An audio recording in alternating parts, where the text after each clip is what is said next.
Hello to all. आज हमारा जो लेक्चर नंबर है 12 है। इसमें हम पढ़ेंगे लोक कला नृत्य, है ना। एक टोटल 20 लेक्चर की सीरीज चल रही थी जो कि स्ट्रेटेजी के लिए है ना, हर एक एग्जाम के परस्पेक्टिव से इम्पोर्टेंट है। ठीक है, बस आप इनको कर लीजिए, आपकी most of the part cover हो जाएगा। चलो, तो सबसे पहले लोक कला इस तरफ लिखा है, इस तरफ अपन ने राज्य लिखा है। ठीक है, तो कलमकारी और ठीक है मुगगुलु, ठीक है, ये आंध्र प्रदेश की है। इसके बाद में मधुबनी, मिथिला, अरिपन और गोदना, ये सब चीज़ें बच्चों बिहार की हैं।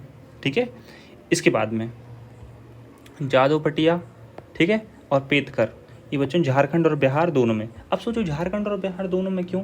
कुछ चीज़ें ऐसी होती हैं, जैसे मान लो एक स्टेट है, मान लो यहाँ पे आपका एमपी है।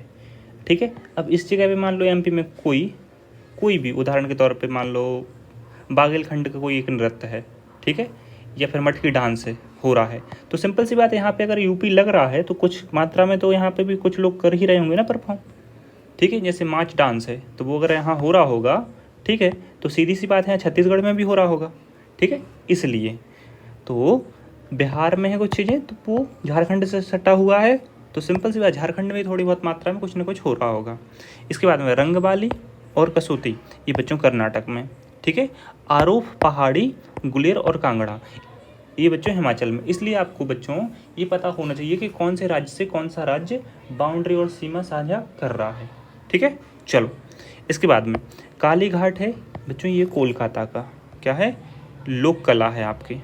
ठीक, चिकनकारी बच्चों लखनऊ की है। ठीक, नेक्स्ट वन बाघ और गोंड, ये लोक कला है, जो ये पेंटिंग्स हैं ना, जो कि मध्य प्रदेश की बहुत इंपॉर्टेंट है बच्चों, ध्यान रखिएगा। ठीक है, बार्ली और रंगोली, ये बच्चों महाराष्ट्र की फेमस लोक कलाएं हैं। ठीक है, पटचित्र और सौरा बच्चों उड़ीसा की हैं। वैसे सौरा मैं आपको बता दूं, उड़ीसा की बहुत इंटरेस्टिंग स्टोरीज जुड़ी है इससे। ठीक है, सौरा ट्राइब से। और अगर आप कहें तो मैं थोड़ा डिफाइन कर दूं, कुछ जगन्नाथपुरी जी है ना, उनसे ये डिफाइन है, बहुत ज़्यादा इसकी एलोबरेट स्टोरी है, बताएंगे कभी। पिथौरा और अथिया और साथिया, ये बच्चों सब चीज़ें कहाँ की, गुजरात से रिलेटेड हैं।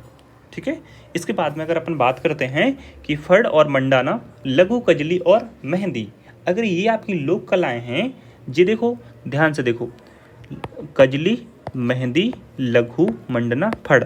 ठीक है, तो मैट्रोमोनियल मतलब कि जो शादी के द्वारा संबंध स्थापित किए थे मुगलों ने, किए थे कहाँ, राजपूतों से, जो कि राजस्थान के हैं।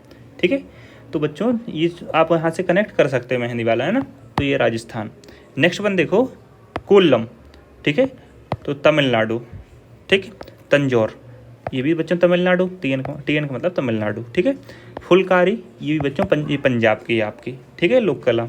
इसके बाद में आपन चलते हैं चीरियल और निर्मल, ये बच्चों आपकी तेलंगाना। ठीक है, तेलंगाना की आपकी लोक कला है। नेक्स्ट वन अल्पना, अल्पना बच्चों वेस्ट बंगाल, पश्चिम बंगाल की है। एक चीज़ और मैं बता दूँ आपको, यहीं पे यहाँ पे दुर्गा पूजा भी बहुत जोर शोर से मनाई जाती है, जो कि यूनेस्को की साइट में भी जुड़ गई है, आपको पता हो अगर तो पहले, है ना। ठीक, इसके बाद में कलमा जट्टू, ठीक है, और मार्गो मकली, ये बच्चों केरल की आपकी क्या लोक कला है। ऐपन बच्चों आपकी उत्तराखंड की लोक कला है। चोकपूर्णा और सोन रखना, ये बच्चों उत्तर प्रदेश की है। ठीक है, इसके बाद में बाटिका और धाका, ये बच्चों श्रीलंका की और बांग्लादेश की है। ठीक है, ये थांग का लिखा है। ठीक है, थांग का। Next one fresco painting, most important में से एक है हरियाणा। ठीक, चलो, तो आप लोग स्क्रीनशॉट ले लीजिए और फिर आप याद कर लेना, इनको लिख लेना। ठीक, और ये है ना, एक बार मैं बता दूं, मधुबनी वाली ना, ये तो बिल्कुल रट लेना, बहुत इंपॉर्टेंट है। ठीक, ये तंजौर वाली बहुत इंपॉर्टेंट है, फुलकारी इंपॉर्टेंट है। ठीक है, थैंक यू वेरी मच। अब हम मिलते हैं आपके नेक्स्ट लेक्चर में। हाँ, इनको जितना भी हो सके तो बार बार पढ़ने की कोशिश करना, है ना, रटना नहीं, पढ़ना तो अपने आप याद हो जाते हैं फिर वो।